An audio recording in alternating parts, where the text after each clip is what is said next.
sœur, hein, et qui disait l'être qui a le plus profité de la compagnie de l'homme est le microbe.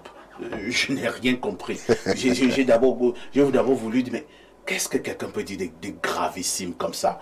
L'être qui a le plus profité de la compagnie de l'homme est le microbe. Eh oui. Ça veut dire quoi? Ça veut dire que dès le fœtus,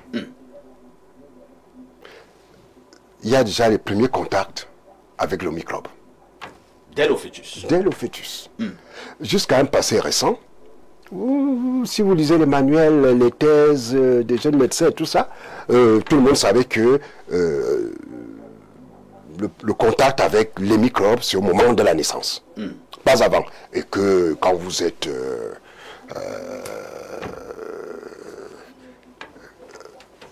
encore au stade fœtal, c'est stérile, pas de problème. Donc c'était un mensonge? Non, ce n'était pas un mensonge. C'est la science qui avance, avec des outils modernes, plus affinés.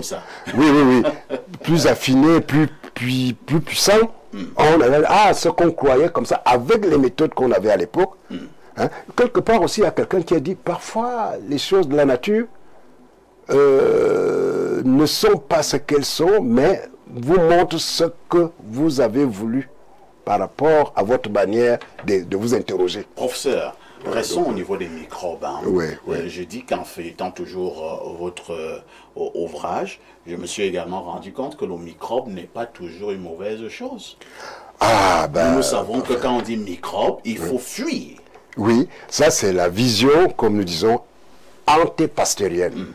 Oui, et qu'aujourd'hui, la vision post-pasteurienne, qui a maintenant des éléments crédibles, les microbes sont nos alliés. Ah bon? Oui, oui. Sont nos alliés, les microbes. Alliés, oui. Et comment ça? Mais parce que nous ne sommes pas 100% cellules humaines. Oui, il y a une bonne partie, sinon la moitié de notre existence, sinon plus, est faite de microbes. Et vous vous rendez compte, pour ne parler que du tube digestif, plus de 100 000 milliards de microbes sont... Au niveau du tube digestif. Oui. Et là, on arrive à voir que c'est à peu près le même nombre de cellules que nous avons. Donc, minimalement, nous sommes des super-organismes, nous sommes des Homo microbius. Et vous voyez donc que si nous démarrons depuis le fœtus, et ça nous suit, ça coévolue avec son hôte jusqu'à la mort, donc ce sera l'être qui a le plus été notre compagnon. Merci, professeur. C'est du nectar ce matin, avoir la chance d'avoir un tel niveau de science sur ce plateau. Ça n'arrive pas tous les jours. Le professeur François-Xavier et toi, qui vient distiller cette science en direct sur le plateau, que de connaissances. Je vais passer la parole à Jeanne-Rosine Vanda pour une question au professeur et toi. Bien évidemment, parfait. Le professeur Etoile déjà a été un ancien recteur de l'université de Douala. Tout à fait. Avec 90 publications et 780 citations. J'ai eu à étudier ce professeur-là parce que c'est quelqu'un qui m'a vraiment illustrer la vie scientifique. C'est vrai, je ne suis pas scientifique, mais j'ai beaucoup aimé parce que lors des ouvrages de sa fille, Martine, qui parle de l'endocrinologie, cela m'a plu. Pourquoi? Parce que j'ai étudié une œuvre venant de lui parlant de l'hépatite B.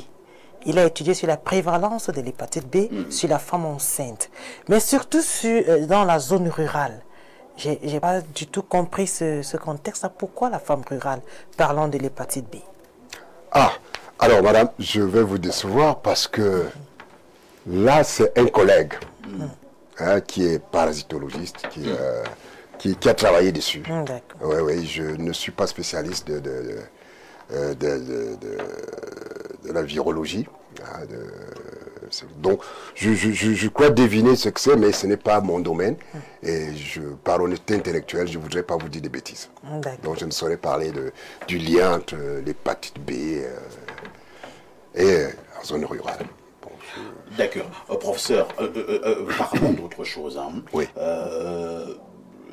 vous avez beaucoup parlé du tube digestif tout à l'heure. Et quand on parle du tube digestif, on voit dire aussi les intestins, naturellement. Alors, quelqu'un me dit ici que toutes les maladies naissent des intestins. Ça veut dire quoi? Eh bien, ça revient à la question du départ. On s'est rendu compte que, finalement, l'intestin, qui héberge dans ces milliards de micro-organismes, commande donc beaucoup d'éléments qui peuvent concourir à des maladies. Et c'est une observation qui date depuis très longtemps.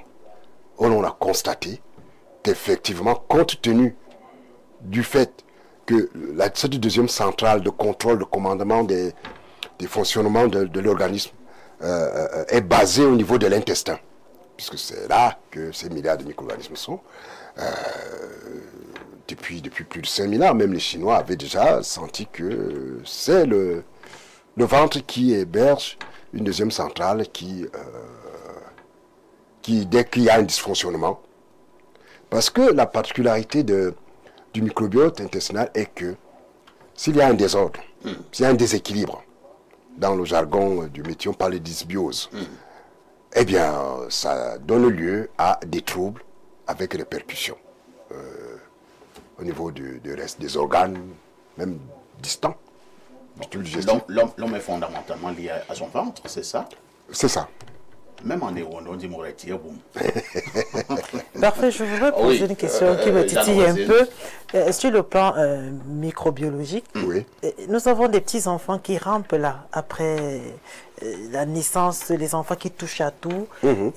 On ne sait pas. Il y a des cas qu'on observe, il y a des enfants qui touchent à tout, qui n'ont pas mal au ventre. En fait, les effets ne sont pas très néfastes. Mais il y a d'aucuns, du moment où vous le déposez au sol, dès qu'il pose la paume des mains au niveau du sol, c'est la catastrophe. La différence, est-ce que ces enfants sont, comment pourrais-je dire, est-ce que les intestins, comme on l'a dit, liés aux microbes sont différents? D'autres sont plus robustes. Est-ce que ces phénomènes-là, est-ce que vous pouvez nous l'expliquer? Bien. Alors, madame, on peut subodorer un certain nombre de choses. Votre exemple, le cas de 2 enfants. On peut tout de suite penser que c'est de poser la question, est-ce qu'ils sont nés de la même manière? Il y en a qui naissent par voie basse, voie normale. Ok? On a constaté que ceux-là ont un système immunitaire plus robuste. Ah bon? Ah bah oui. Mais ceux qui sont nés par césarienne sont plus fragiles. Le système, eh bien oui, développe plus de problèmes, des allergies et autres. Et cela est dû à quoi? Eh bien, on pense que, déjà, l'initialisation à l'immunité qui démarre dès le fœtus, n'ayant pas eu lieu. Donc, celui qui est né par voie basse profite déjà du premier contact microbien de sa mère. En moment où il récupère beaucoup de microbes qui sont utiles pour... Ces microbes qu'il récupère là sont utiles pour le bébé. Venant de sa mère. Mais oui. Ça peut paraître bizarre. Mais oui, bizarre, mais c'est comme ça. Sinon, ceux qui naissent par césarienne, les premiers contacts de microbiens qu'ils ont à l'extérieur, c'est dans le milieu hospitalier ou tout ça. Donc, on les demande aujourd'hui parce que le microbiote participe à l'éducation, à la structuration de notre système immunitaire. Très bien. Merci, professeur. Repartons du côté de la messagerie, où je suis de plus en plus bousculé. Bonjour, monsieur Aïssi. Je suis Emmanuel Eboko Kanga et j'ai une anecdote concernant le professeur qui est devant vous. Il y a de cela plusieurs années, j'étais un jeune élève au lycée classique et moderne de Ngaoundéré lorsque le professeur était recteur de l'université de la même ville. Non, je rectifie. Il était secrétaire général de l'université de Ngaoundéré. Alors, la suite du message, lors d'une fête du 20 mai, si mes souvenirs sont exacts, il était arrivé à la place des fêtes après le gouverneur. Selon l'information qui avait été véhiculée, le professeur estimait qu'il était supérieur au gouverneur et qu'il était hors de question que sur le rang protocolaire d'arriver avant le gouverneur. Est-ce qu'il peut nous dire un mot à ce sujet? Attends, professeur, est-ce que c'est une histoire qui a existé ou bien? Paix à son âme, c'est une histoire vraie, mais il ne s'agissait pas de moi. Décidément. Ouais. On vous confond beaucoup là. Eh ben oui, ben il s'agissait Parce que pas je de voulais moi. dire que si Madame, cela vous était passez. vrai, si cela était vrai, mais vous êtes rebelle là. Non, non, il ne s'agissait pas de moi. Avec tout le respect que je dois à sa mémoire, il s'agissait de l'ancien recteur, donc il confond. Très bien. À l'époque. Autre message, monsieur Aïssi, ce thème est très intéressant, je vous assure. Je me souviens avoir lu quelque part que c'est le ventre qui parle pour ce qui est de l'état de santé de la grande partie de l'organisme. Oh, en plus du professeur, le docteur Olum aurait dû faire partie de ce panel. C'est Bertrand Amarois qui envoie cette préoccupation. Autre message ce matin, bonjour le plateau. Je reviens juste pour louer l'honnêteté intellectuelle dont le bien célèbre professeur Etoua fait preuve, ce qui manque souvent à bien d'autres de même rang, surtout ceux des sciences politiques et de droit. C'est Moussa Adouala Makepe qui envoie le message. Alors, nous allons prendre une autre préoccupation. Hein. Dieu seul sait que les messages sont nombreux. Que dit ce téléspectateur? Dans la vie, il faut chercher à avancer vers l'avant. Il n'y a pas de vertu dans la nostalgie. C'est la pensée de ce jour, 9 mai 2025.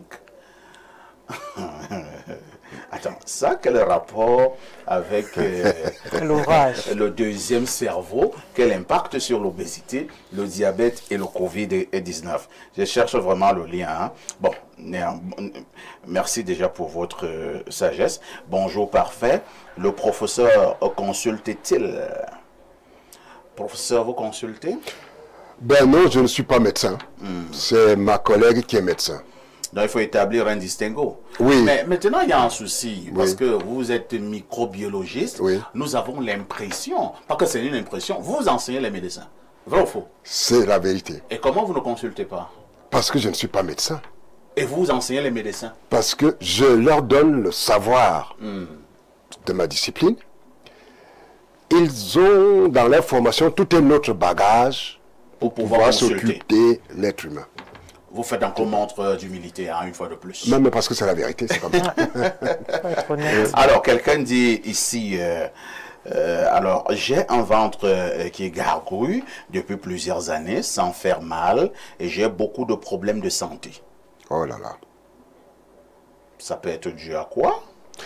Eh bien, à brûle pour point, je pense que il fait partie de cette catégorie de personnes qui hébergent une catégorie de bactéries, de formes de microbes qu'on appelle, qui sont méthanogènes, c'est-à-dire qu'ils ont cette capacité à produire du méthane, donc ce gaz qui fait que bon, ça fermente, et puis je pense qu'il il doit sûrement péter beaucoup aussi, pour parler. Mais qui est-ce qui doit donc consulter pour qu'il puisse... Eh ben, que son problème soit résolu. Un bon gastro-entérologue. Par exemple, hier, bon, je ne fais pas sa publicité, mais il est connu, c'est une notabilité de la médecine dans notre pays, le professeur Ndamdi Toyap, qui a même fait la note de lecture hier. Voilà, c'est qu'ils aillent consulter les spécialistes. Très bien. Bonjour, parfait. Ici, je dois au professeur François-Xavier Etoua ma sélection en thèse à l'université de Douala, promotion 2018-2019. C'est le docteur Moïse Ézéchiel Tchala, enseignant-chercheur à l'université de Ngaoundéré. Vous le connaissez, professeur? Ben, là, c'est un témoignage. Hein? Oui, qui s'ouvre que je ne puisse plus me souvenir. Hein. Ils sont nombreux. Alors, quelqu'un dit ici, je veux le contact de votre collègue. Je présume que vous voulez dire, vous voulez le contact du professeur et toi, il n'est pas mon collègue. Il faut être sérieux quand vous regardez l'émission. Si vous êtes distrait par les discussions de match, il y aura un problème. Alors, au professeur, il ne nous reste plus beaucoup de minutes à passer ensemble. Hein. Je voudrais quand même vous poser notre préoccupation. Que gagnons-nous en allant lire un tel ouvrage? Que gagnons-nous? Oui, je prendrai par la fin. Surtout la suggestion que nous faisons au pouvoir public. Nous, au terme de, comme je l'ai dit tout à l'heure, au terme des analyses que nous avons faites de la gestion du au plan purement scientifique et médical hein, du Covid-19, ce que nous suggérons au pouvoir public, c'est de valoriser véritablement nos médecines traditionnelles. Comment? En créant, en mettant en place des services de médecine traditionnelle à côté de la médecine conventionnelle dans les structures publiques.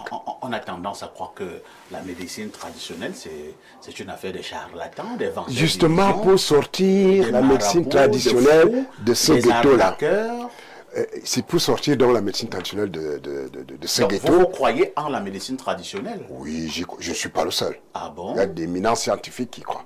Les Occidentaux eux-mêmes, dans leur liste des hypothèses qui ont expliqué la résilience africaine face au Covid, parlent de nos plantes médicinales, donc de notre médecine traditionnelle, puisque la manière... Mais pour le cas quand même du Cameroun, professeur, oui. Qu'est-ce qui peut donc expliquer justement que nous ayons juste un regard presque de moquerie vis-à-vis de la médecine traditionnelle? On a la nette impression que même l'ordre gouvernant ne fait pas suffisamment d'efforts pour valoriser cette médecine traditionnelle. Parce qu'il y a un conditionnement qui date depuis, qui a fait ses preuves. La médecine entre guillemets occidentale, ce que j'ai dit tout à l'heure de médecine conventionnelle.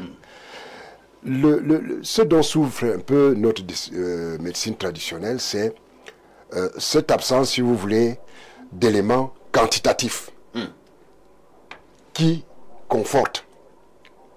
Ça veut dire quoi? Et voilà pourquoi nous proposions que ce service de médecine traditionnelle dans une structure publique soit encadré par exemple l'Institut des plantes médicinales et d'études des plantes médicinales que l'État du Cameroun a mis en place justement pour travailler, valoriser nos phytomédicaments. Nous pensons donc que le jour, dès lors qu'on saura pour chaque plante médicinale quels peuvent être des effets néfastes ou pas, parce que ça dépend de ce qu'on prend. En ce moment-là, je pense que ça devrait ne plus être une préoccupation particulière. Alors, une autre préoccupation ici. Bonjour, grand journaliste. Très belle émission. Je voudrais demander au professeur si c'est possible de guérir du diabète. D'après ce que j'ai entendu ma collègue répondre à quelqu'un hier, il faut seulement savoir gérer son diabète. Parce que il y en a. Il y a divers types de diabète. Il n'y a pas une seule forme. Il y en a. Diabète de type 1, diabète de type 2. Il semble qu'au jour d'aujourd'hui, on est en train d'aller vers le diabète de type 5. De ce côté-là, la science avance au point de devoir maintenant de détecter, de neutraliser, de bien connaître, de cerner les différents types de diabète. Alors, peut-on guérir du diabète? Je pense que reconnaître essentiellement que c'est une maladie chronique. Et quand c'est le cas, la seule chose à faire, c'est de savoir la gérer pour avoir une vie normale. D'accord. Professeur, revenons un peu au Covid-19. Hein. Oui. J'avoue que je vais vous amener sur un terrain un peu polémique. Il y a des thèses qui ont soutenu que cette affaire n'était rien d'autre qu'une grosse invention Il y a d'autres qui ont pensé que non, le Covid, ce n'était pas de la rigolade, ça a bel et bien existé. Vous, qui êtes justement scientifique, vous vous situez où dans ce grand débat? Un grand débat même entre scientifiques. Hein? Vous connaissez très bien le docteur, il y a Montaigne, il y a le docteur, comment on l'appelle, ce français? Raoul. Raoul, Raoul. professeur Raoul. Alors, vous vous situez où en tant que scientifique dans le cadre de ce grand débat? Essentiellement sur le fait de savoir, est-ce un virus naturel ou, oui, parce qu'en fait, c'est ça qu'on voulait dire dans Tout votre à fait. Ou est-ce un virus fabriqué dans les laboratoires? Très bien, c'est ça, c'est ça. Je dois avouer que dans ma situation actuelle, je n'ai pas d'éléments pour pouvoir dire si c'est un virus normal, naturel, comme les autres, qui émerge de la nature, ou c'est un accident de laboratoire. Je n'ai pas d'éléments crédibles pour trancher là-dessus. Lorsque vous écoutez le professeur Raoul, ou bien vous le lisez, n'avez-vous pas l'impression